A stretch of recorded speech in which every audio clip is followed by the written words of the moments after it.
chuan le zayon fa te ram lo ma long tu thang va na kun le ni te kiang la va an chol len na tu ram ma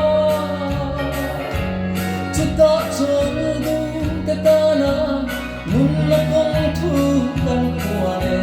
lal mi stan kan ma a shoi din tu te kan zong lo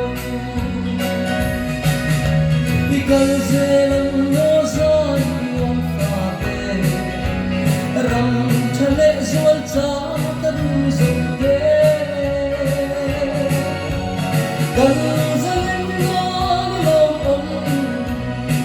ki thong tiang kol yam ma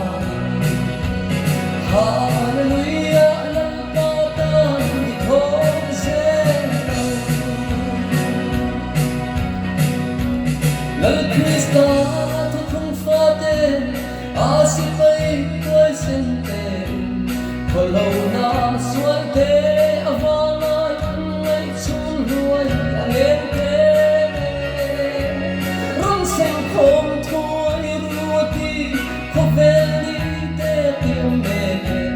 min le no makan la sai pui tu ra thang Because zelam mo zai on fate ram thale zwal cha kan zong te kan zalim no ni lo om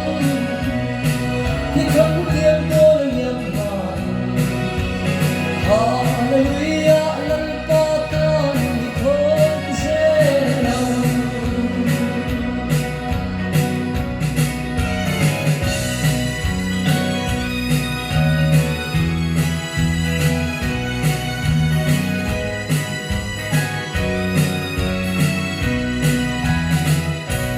Kan zong ai long zayon fa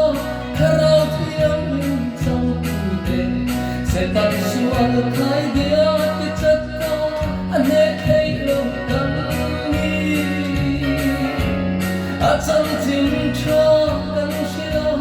lal pan min na chuan ti re kan tuang se le nun le thi ma thu lo Because zelam mo zai on fate ram thale zwal cha kan zong te kan zalim na ni lo om ki kham tiam kol yam ma hallelujah lam pa ta ni thong zelam lali chua ta thiên na le a chan chin tuang tu kan ni a thi na le tho le na kan ta na thu ma on te chu mi ang pui baptisa a thi na tan tong bu a karau thiang him ma a kai tho te kan ni Because zelam mo zai on fate ram thale zwal cha kan zong te kan zalim na ni lo om ki thong tiang kol yam ma hallelujah lam pa ta ni thong zelam Because zelam mo zai on fate ram thale zwal cha kan zong te kan zalim na ni lo om ki thong